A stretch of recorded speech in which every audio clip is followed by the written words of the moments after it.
भुजा उठा के गाओ।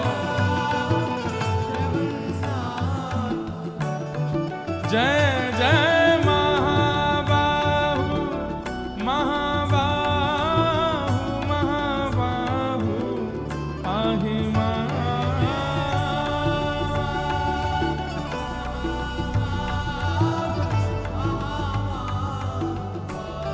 जय जय जगन्नाथ जगन्नाथ जगन्नाथ रक्ष मां।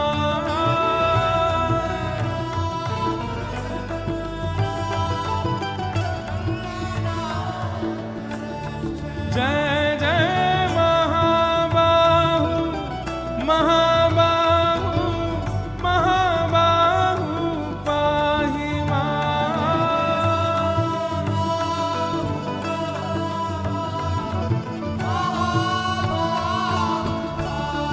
जय जय जगन्नाथ जगन्नाथ जगन्नाथ रक्ष मां।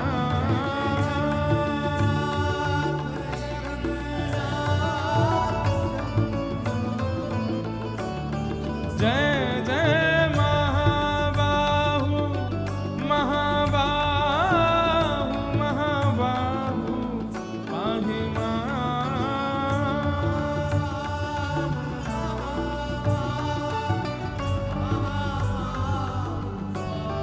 जय जय देव हरे जय जय देव ओ जय जय देव हरे जय जय।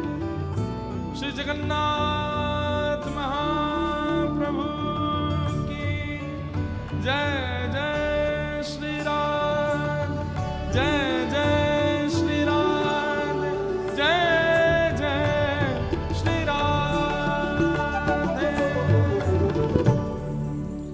श्री नीलाचल धाम की बलभद्र सुभद्रा मैया की श्री सुदर्शन जी महाराज की नील चक्र की महोदधि समुद्र नारायण भगवान की गुंडीचा महारानी की इंद्रद्युम्न महाराज की टोटा गोपीनाथ की खीरचोरा गोपीनाथ की साक्षी गोपाल की बेड़ी वाले हनुमान जी महाराज की सब संतन की सब भक्तन की सब विप्रन की वृंदावन बिहारी लाल की श्री राधा रमण लाल की श्री राधा वल्लभ लाल की जय जय श्री राधे। नमः पार्वती पतये हर हर महादेव।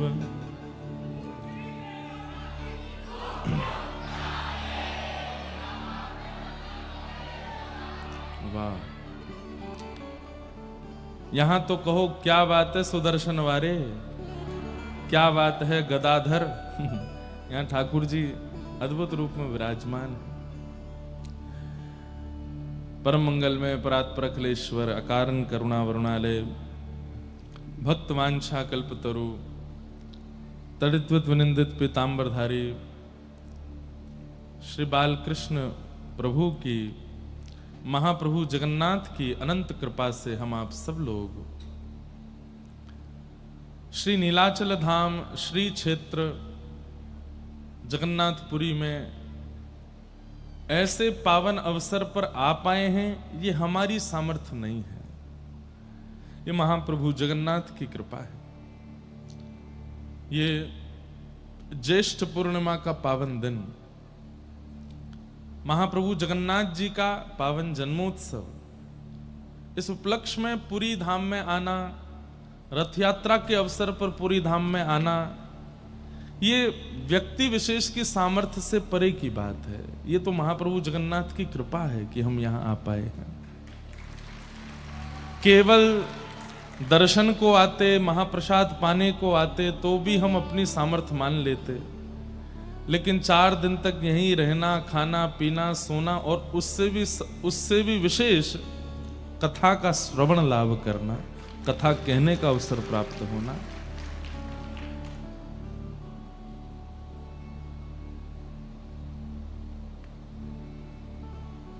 एक वो मुझे आता तो नहीं है वो वाला भजन, पर मैंने सुनी है उसकी पंक्तियां। इतना कौन करता है किसी के लिए, जितना तूने कर दिया है मेरे लिए। मेरी जिंदगी बदल दी तूने, क्या जरा सा मैंने तेरा नाम लिया। मूल लाइन क्या है इसकी? ऐसा क्या काम किया हमने तेरा, मेरा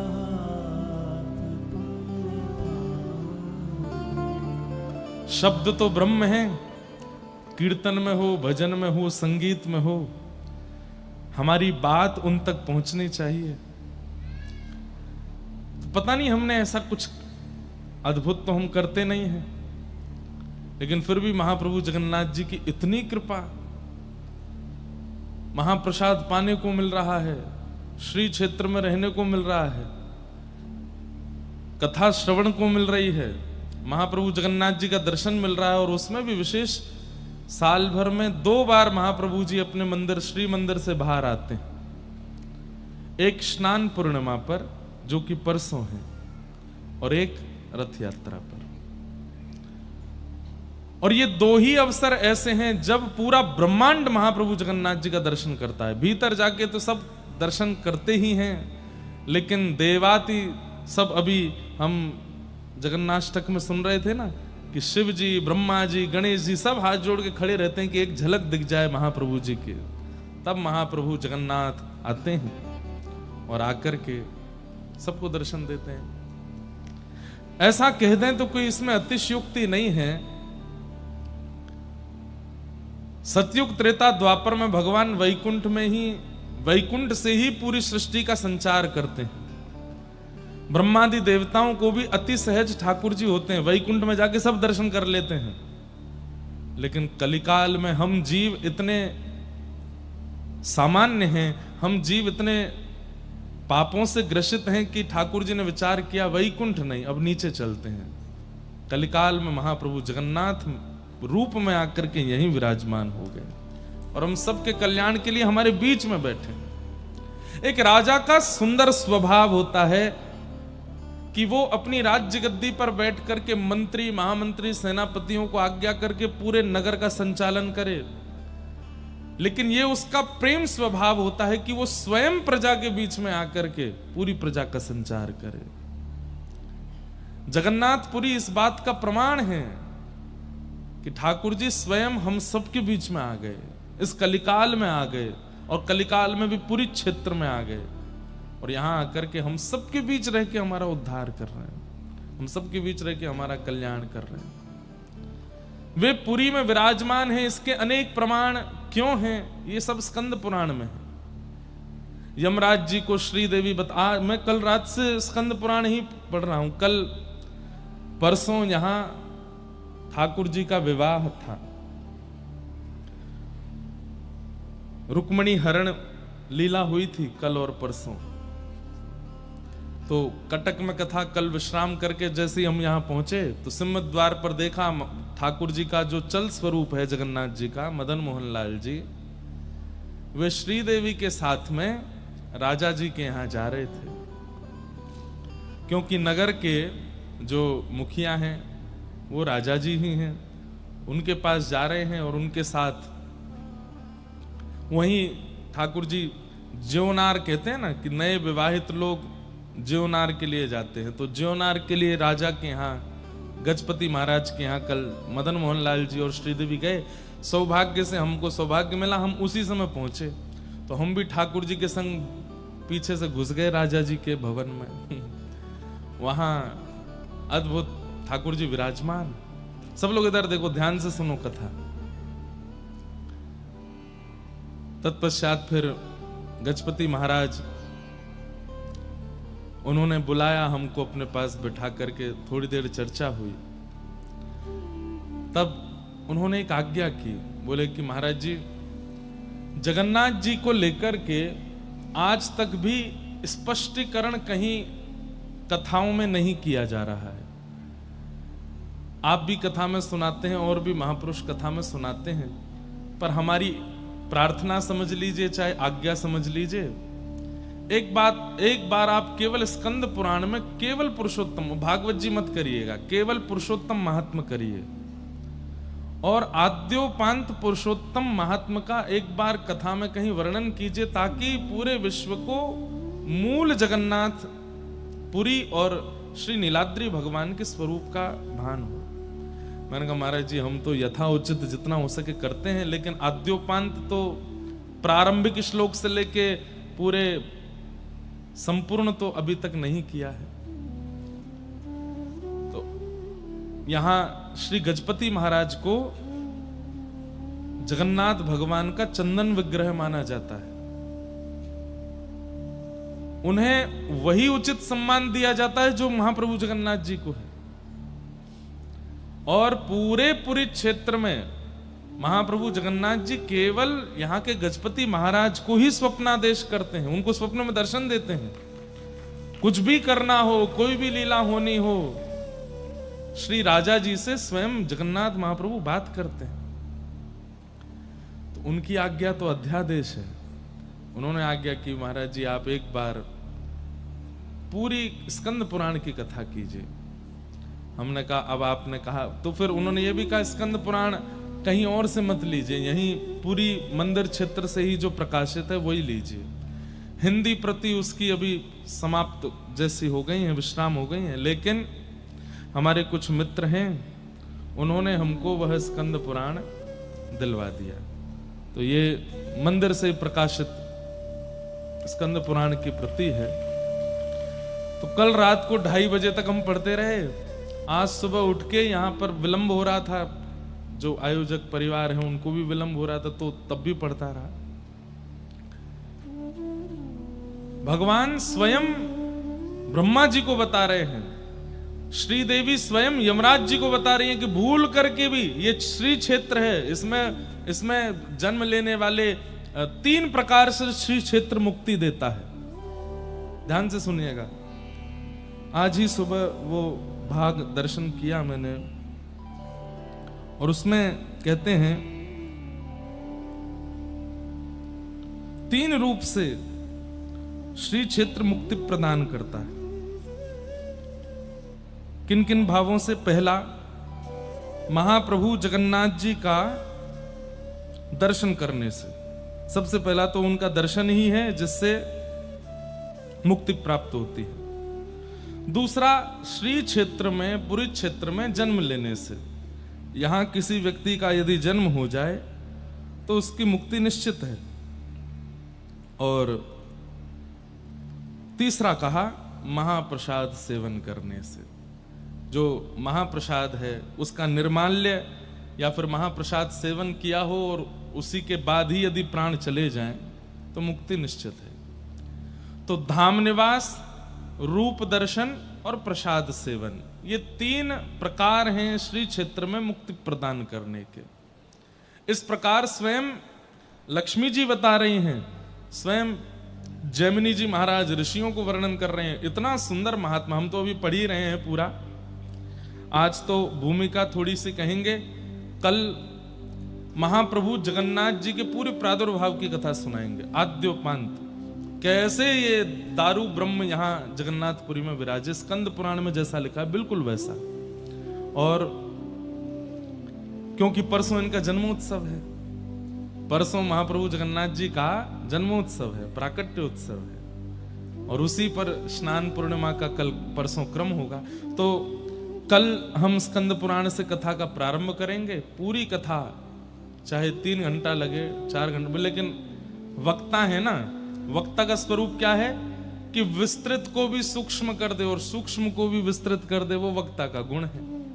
तो वो गुण ठाकुर जी कृपा से थोड़ा बहुत आ गया है। तो 3 घंटा जितना समय लगेगा, कल पूरा पुरुषोत्तम महात्म्य सुनाएंगे और महाप्रभु जगन्नाथ जी के पुरी में विराजमान होने तक की पूरी लीला, और उसके बाद स्नान पूर्णिमा का क्रम कैसे होता है सब कुछ बताएंगे।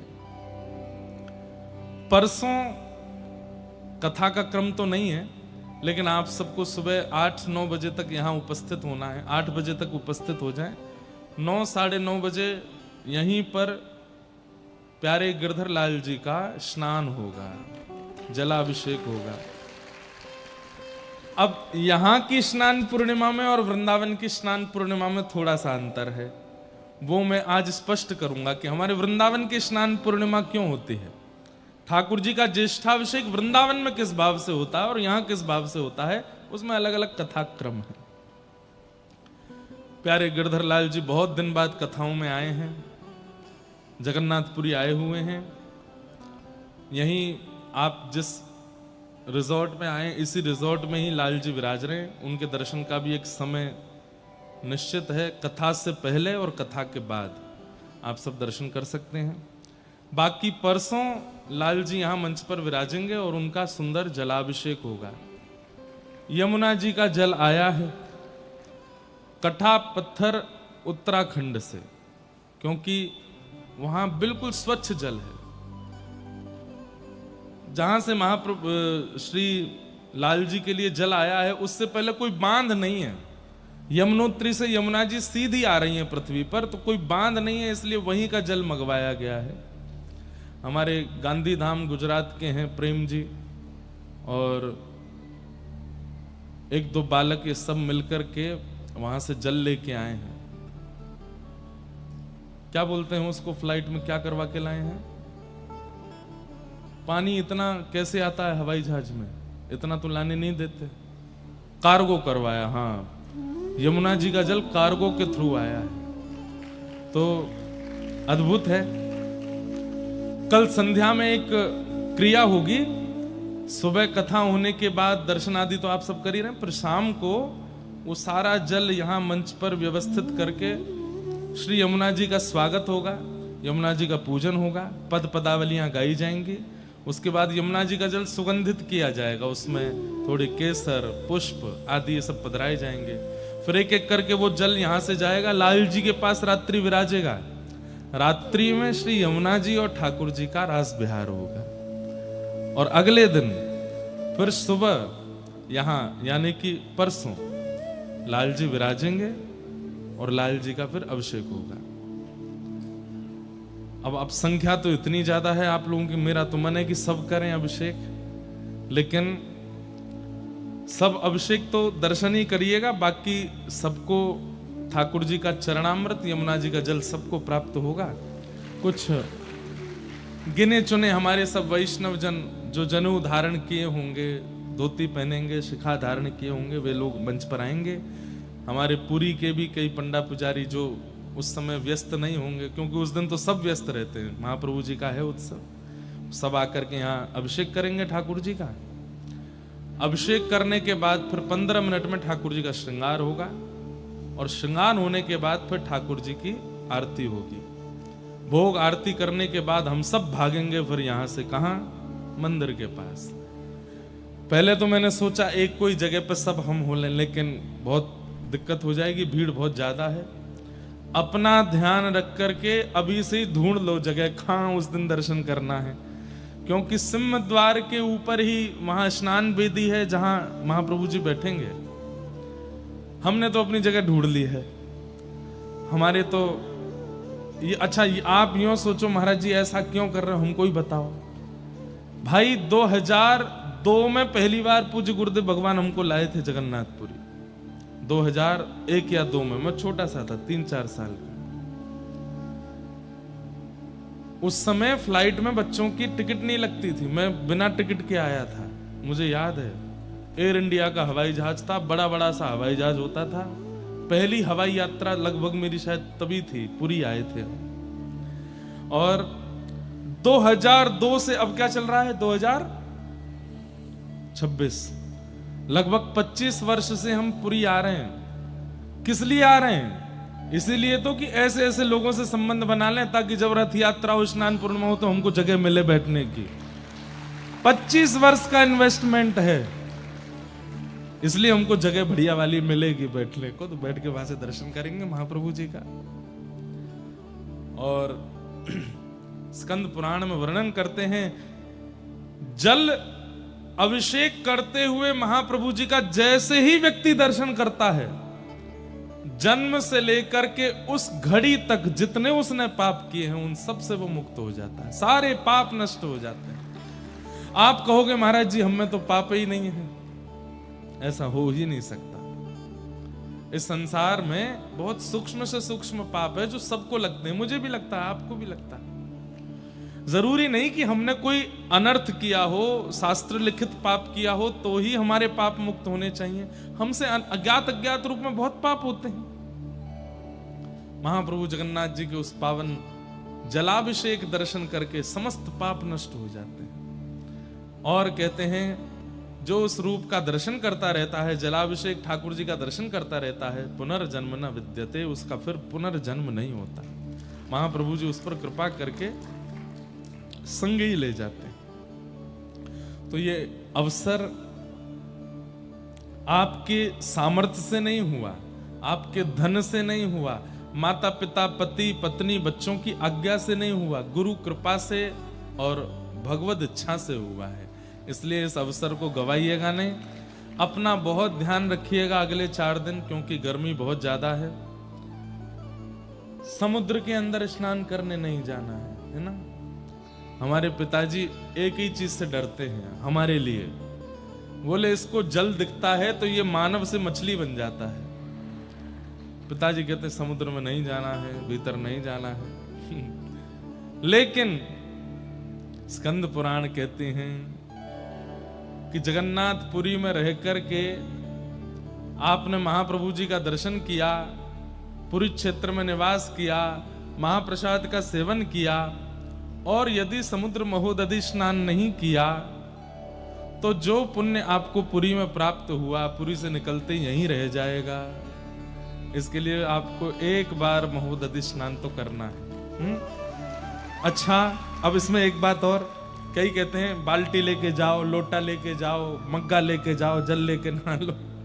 नहीं, आपका सर्वांगीण अंग उसमें डुबकी लगावे, एक डुबकी तो आपको लगानी है। तो फिर करो क्या, भीतर मत जाइएगा, क्योंकि शीतकाल में समुद्र में रेत इतनी नहीं होती, तो शीतकाल में आप बहुत अंदर तक भी चले जाएंगे तो पानी इतना ही रहता है। लेकिन ग्रीष्म काल में, और कल पूर्णिमा है, तो समुद्र में ज्वार भाटा आता है, जिसके कारण कहीं भी गड्ढा हो जाता है। अब आप 10 कदम चले तो हो सकता है वहां पर 50 फीट गड्ढा हुआ तो डूब जाओगे। इसलिए जहां लहर आ रही है वहां बैठ जाइए और समुद्र नारायण भगवान के आगे हाथ जोड़ के कहिए, नाथ आप ही स्पर्श करके स्नान करा दो, थोड़े भीतर जाके बैठ जाओ, लहरें आकर के आपको जैसे ही पूरे गिरे हो जाओ तुरंत भागे आओ प्रणाम करके। बस ये स्नान एक दिन तो करना है। तो ऐसा सब भाव है। और हमारी अगर प्रार्थना मान सको तो एक समय की प्रसादी तो महाप्रसाद ही पाना है। हम तो 2 समय महाप्रसाद ही पाएंगे, हम बाहर का कुछ नहीं पाते, रसोई भी नहीं बनवाते अपने लिए। लेकिन आप सब लोग यहाँ प्रसाद की व्यवस्था भी होगी, या जो आयोजक आए उनकी भी होगी, या जो भी, मुझे पता नहीं है, लेकिन एक समय का प्रसाद तो आपको महाप्रसाद ही पाना है। आनंद बाजार जाओ, आनंद बाजार, कितने लोग पूरी पहली बार आए, हाथ ऊपर करना। हे भगवान, पहली बार आए हो, आपको तो रोना चाहिए बैठ करके कि इतना समय निकाल दिया हमने, इतने दिन, इतने वर्ष के बाद आए हैं पूरी। और क्यों, माधवदास जी जब आए थे, भगवान जगन्नाथ के परम भक्त श्री माधवदास, वे 21 या 22 वर्ष की अवस्था में आए थे पहली बार। 4 दिन तक रोते ही रहे। क्यों? कि मैंने 21 वर्ष लगा दिए महाप्रभु जी को देखने में, 21 वर्ष का समय लग गया। यहां तो भैया बहुत पहले ही आ जा। हमारे पिताजी, गुरु माँ, गुरुदेव ने बड़ी कृपा की, जब होश भी नहीं था तब ले आए थे हमको पुरी। तब से ही महाप्रभु जगन्नाथ जी से जोड़ दिया।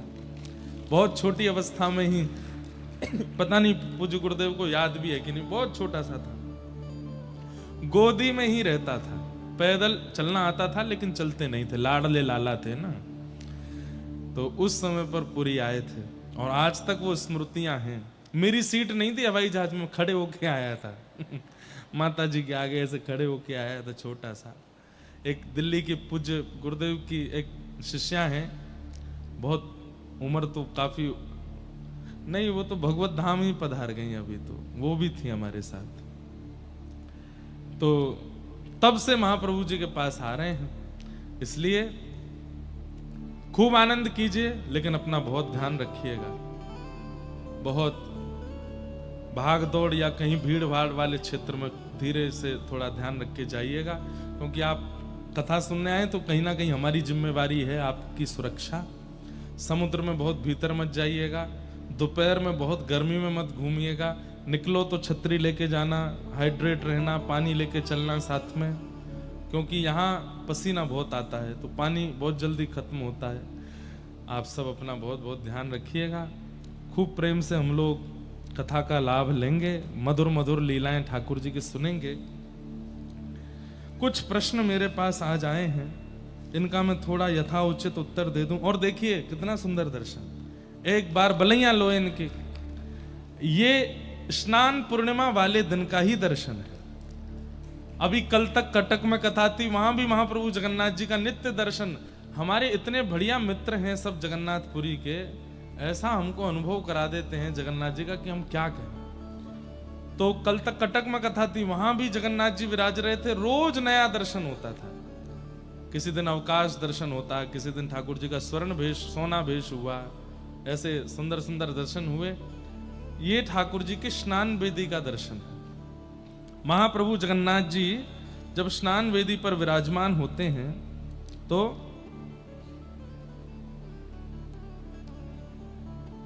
अभी श्लोक लिखा है स्कंद पुराण का, लेकिन जो मैं बोलूं शायद वही हो। ये दोले च है कि डोले च है? डोले, दोले, द है ना। दोले च दोल गोविंदम चापे च मधुसूदन रथे तु वामनं दृष्ट्वा पुनर्जन्म न विद्यते। डोल वेदी में गोविंद का दर्शन, ये डोल वेदी संभवतः होली के समय होती है, अच्छा झूला पर। हमारे यहाँ डोल होली पर होता है, ठाकुर जी का डोल। तो झूला पर विराजमान गोविंद का दर्शन करना, नौका विहार करते हुए मधुसूदन का दर्शन करना, रथ के ऊपर विराजमान महाप्रभु जगन्नाथ का दर्शन करना, महाप्रभु वामन के रूप में दर्शन करें, इन दर्शनों को करने से पुनर्जन्म नहीं होता है। ऐसे ठाकुर जी के दर्शनों की विधा, ये अभी दिख रहे हैं टीवी उस पर स्क्रीन पे, ये डोले च गोविंद, मतलब डोल यानी कि झूला पे विराजमान गोविंद का दर्शन। नौका विहार करते हुए मधुसूदन, यहाँ पर सुंदर ठाकुर जी का नौका विहार होता है। कितने दिन तक ठाकुर जी नौका विहार करते हैं, वो सरोवर भी है, वहां दर्शन करके आना एक बार। और रथ के ऊपर महाप्रभु वामन रूप में दर्शन करने से पुनर्जन्म न विद्यते। ऐसे ठाकुर जी के मधुर दर्शन हैं। तो ये रत्न ठाकुर जी स्नान वेदी पर विराजमान इसी स्वरूप में होंगे परसों, तो वही स्वरूप यहाँ पर विराजमान है। श्री बलभद्र जी, सुभद्रा जी और महाप्रभु जगन्नाथ जी और सुदर्शन जी, चतुर्व्यूह रूप, इसका खूब भाव से दर्शन करो। बाहर कितनी अच्छी एंट्रेंस बनाई है, पूरा महाप्रसाद, कैसे महाप्रसाद की हंडियां हैं, कैसे लोग सब सिद्ध करते हैं, सब बाहर उसका निर्माण किया गया है। और भीतर प्रवेश करते ही श्री राधा रमन लाल जी विराजमान है। उसमें एक संशोधन हम करना चाहते हैं कि राधा रमन लाल जी वहां मुख ना करके इधर मुख कर लें, यहाँ जगन्नाथ जी को देखते रहें, कथा श्रवण करें। किन्हीं बालक के श्री राधा रमन लाल जी जैसे स्वरूप बाहर विराजमान है, तो उनका मुख इधर की तरफ हो जाए तो हमें बेचारे उनका मन हो रहा है कथा सुनने का, ऐसे सुनने होंगे तो इधर ही मुख कर लें तो सुख मिलेगा। पूरा पंडाल भी क्या अद्भुत सुंदर बनाया, सब उड़ीसा के, ये देखो रसगोल्ला भोग, अधर पाना, और ये क्या नीलाद्री विजय, ये सब दर्शन यहाँ पर सब करवाए गए हैं। इनका भी सब लोग दर्शन करो। आज क्या सुंदर नृत्य यहाँ पर ठाकुर जी का, जो उड़ीसी नृत्य है जो यहाँ का प्रसिद्ध है, उसका सब बालकों ने किया था नृत्य। हमारे भैया, ये पिछले वर्ष कथा हुई तब भी यहाँ पर, और महाप्रभु जगन्नाथ जी के, जब जगन्नाथ जी रथ की ओर चलते हैं और रथ में आरूढ़ होकर चलते हैं, तब भी ये सेवा करते हैं, ठाकुर जी के आगे नृत्य करते हैं, ठाकुर जी के आगे नृत्य करते हुए चलते हैं। इतना सुख ठाकुर जी को देते हैं। आपको बहुत बहुत प्रणाम। बस ऐसे ही आप सेवा, कल भी जब श्री रुक्मणी जी को लेकर के ठाकुर जी, तब भी आपका नृत्य वहां चल रहा था, तब भी मैं पहुंचा था। बहुत बहुत आपको धन्यवाद, सब बालकों को बहुत बहुत। ऐसे ही सब ठाकुर जी की सेवा करें। हमारे भी एक दो रामानुजदासी दास शिष्य हैं यहीं के, उड़ीसा के, पुरी के, कटक के, वो भी उड़ीसी नृत्य करते हैं। अगर आएंगे यहाँ पे तो उनसे भी करवाएंगे। महाप्रभु जी को बहुत प्रिय लगता है। क्यों क्यों प्रिय लगता है?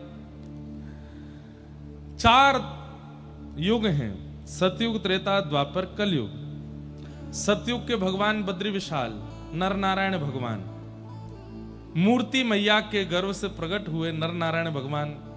क्यों प्रकट हुए थे? एक सहस्त्र कवच नाम का राक्षस था, उसका वध करने के लिए हुए। सहस्त्र कवच ने तपस्या करके ब्रह्मा जी से कहा कि मुझे अमर बना दो। ये सबरे अमर ही बनना। अच्छा, एक बात तो निश्चित हुई, कथा कहते कहते मन में आया, मरने से जो डरे वो राक्षस है। मृत्यु से डरिए मत। देख लो आप उठा करके, रावण डरता था, कंस डरता था, किसी से नहीं डरते थे ये, बस मरने से। इनको मरना नहीं है। ऐसे ही संसार में भी जो मृत्यु से डर रहा है, मृत्यु से भयभीत है, वो कहीं राक्षस तो नहीं है। मृत्यु से डरिए मत, प्रतीक्षा कीजिए बस। हाँ, मृत्यु के अंतिम समय दंड पानी यमराज ना आमे,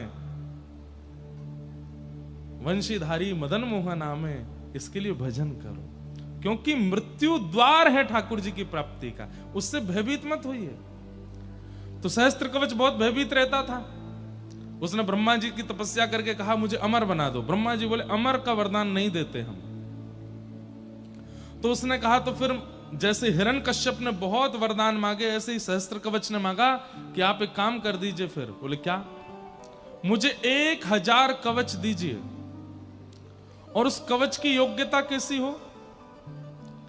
एक कवच वही काट सके जो 1000 वर्ष तपस्या करेगा। ध्यान से सुनिएगा, 1000 वर्ष तपस्या करने के बाद कोई वो व्यक्ति मेरा एक कवच काटे, और एक कवच को काटने में भी 1000 वर्ष का समय लगे।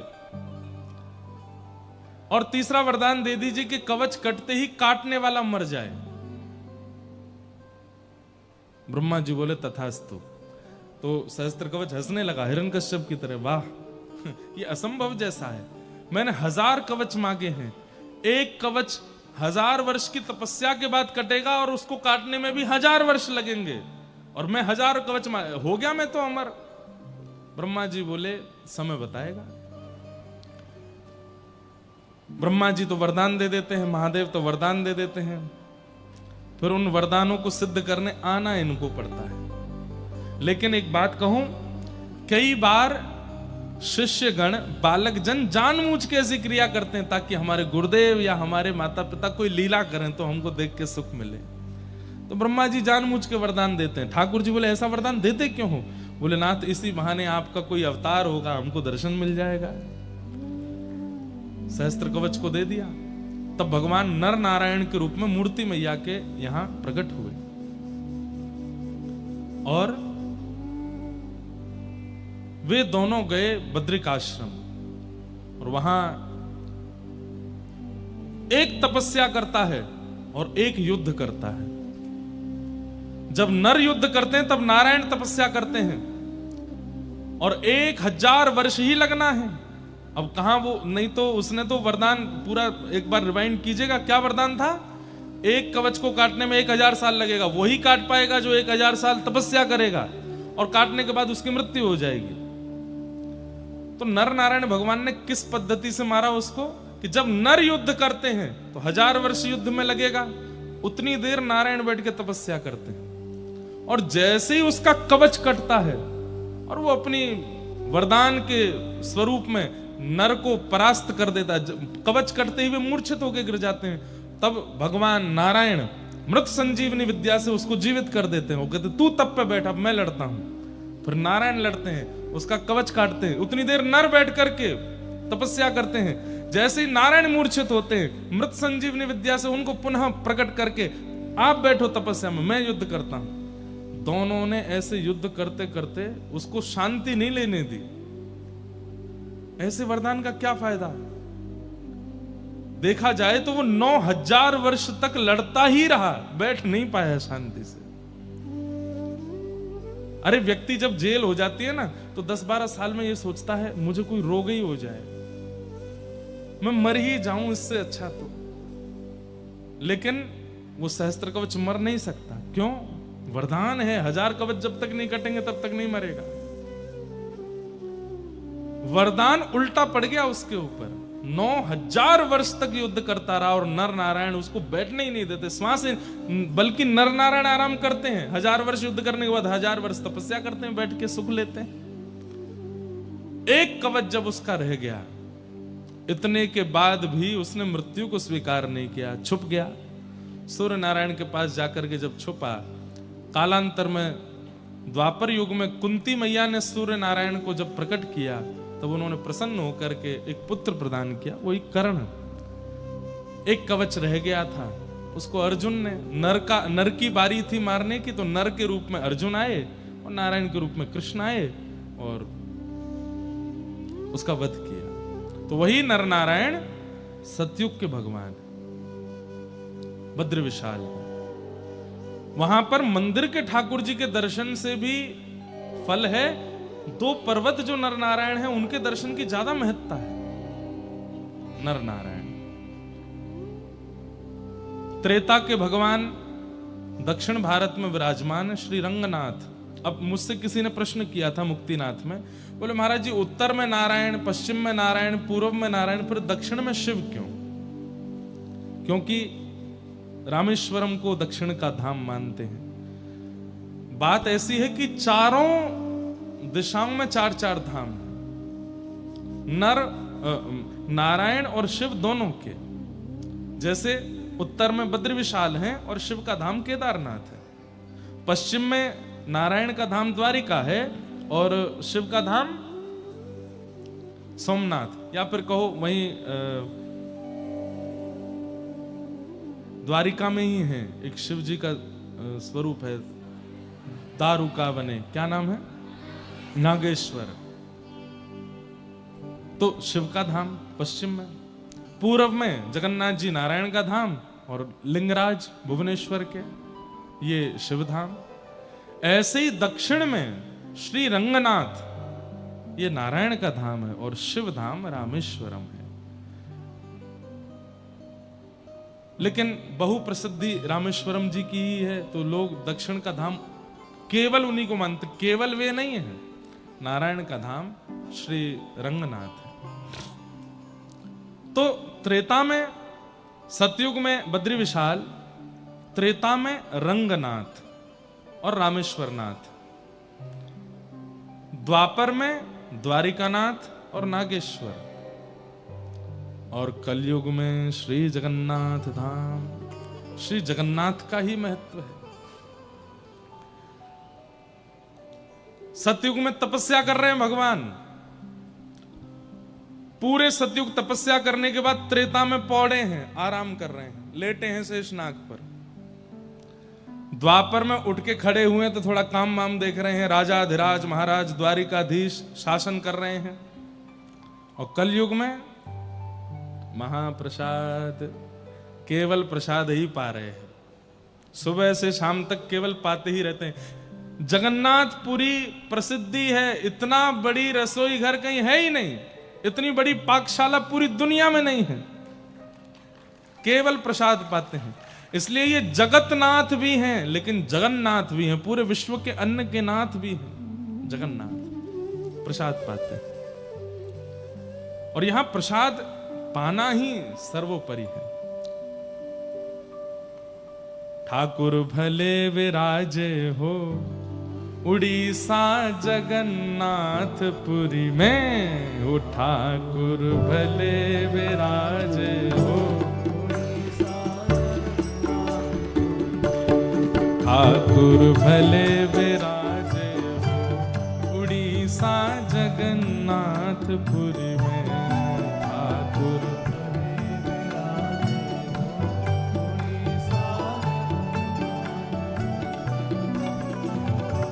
इतनी बढ़िया एसी की व्यवस्था की है, अब तो ताली जोर से बजनी चाहिए।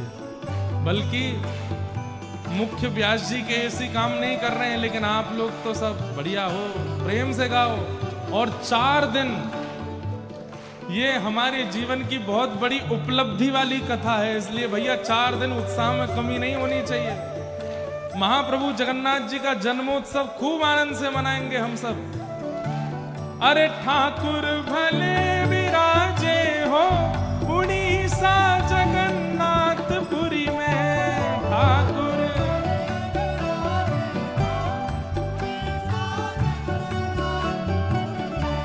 अरे ठाकुर भले विराजे हो उड़ीसा जगन्नाथपुरी में,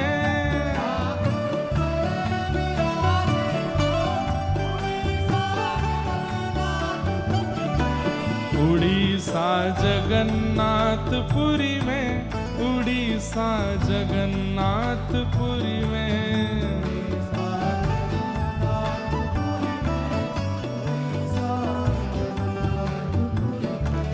उड़ीसा जगन्नाथपुरी में, उड़ीसा जगन्नाथपुरी में,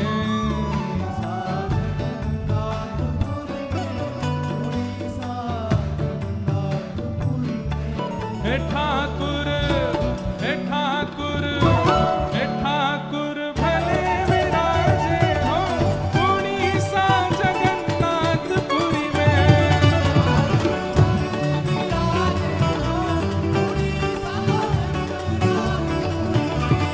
ठाकुर भले विराजे हो उड़ीसा जगन्नाथपुरी में।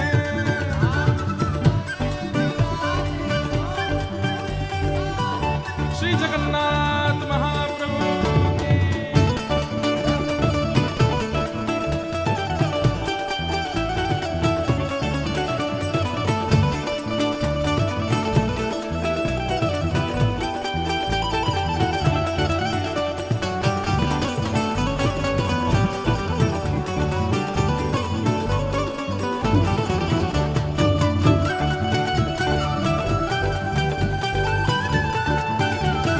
श्रीनाथ भगवान की।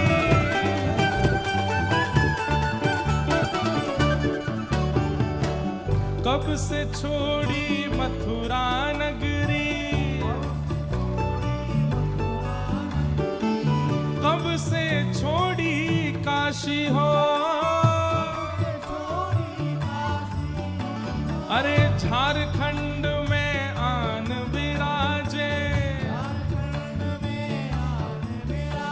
ये क्योंकि जिस काल में कबीरदास जी यहाँ आए उन्हीं का पद है।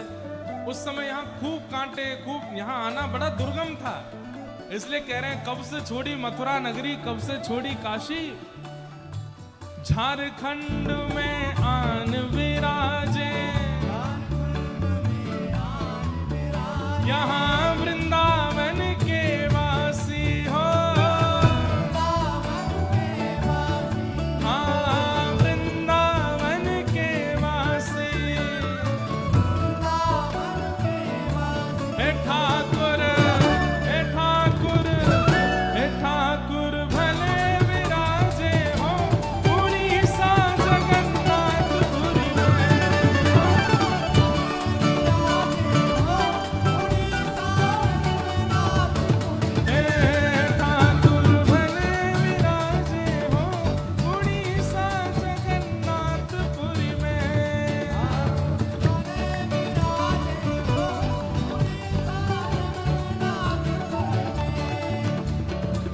सतयुग छोड़ी मथुरा नगरी, सतयुग छोड़ी अरे द्वापर छोड़ी काशी हो, द्वापर छोड़ी काशी। कलयुग में तो आन विराजे, कलयुग में तो आन विराजे, कलयुग में तो आन विराजे, कलयुग में तो आन विराजे। यहाँ वृंदावन के वासी हो, वृंदावन के वासी हो, हाँ वृंदावन के वासी हो। हे ठाकुर, ओ ठाकुर, हे ठाकुर भले विराजे हो उड़ीसा जगन्नाथपुरी में।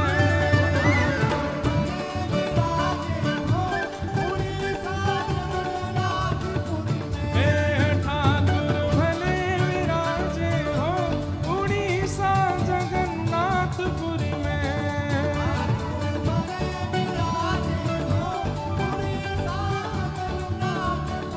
हे जय जय जगन्नाथ मेरे जगन्नाथ, मेरे प्रभु जगन्नाथ मेरे जगन्नाथ, प्यारे प्रभु जगन्नाथ मेरे जगन्नाथ, प्यारे प्रभु जगन्नाथ मेरे जगन्नाथ। हे ठाकुर, हे ठाकुर, ओ ठाकुर भले विराजे हो उड़ीसा जगन्नाथपुरी में।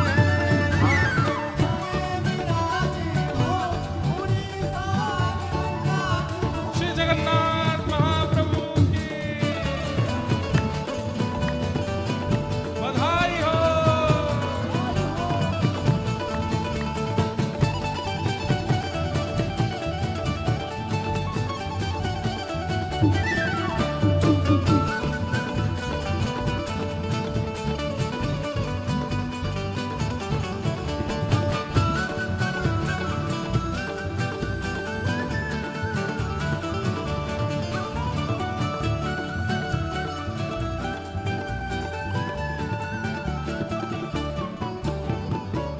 उड़िया मागे खिचड़ी, उड़िया मागे खिचड़ी, उड़िया मागे खिचड़ी, उड़िया मागे खिचड़ी।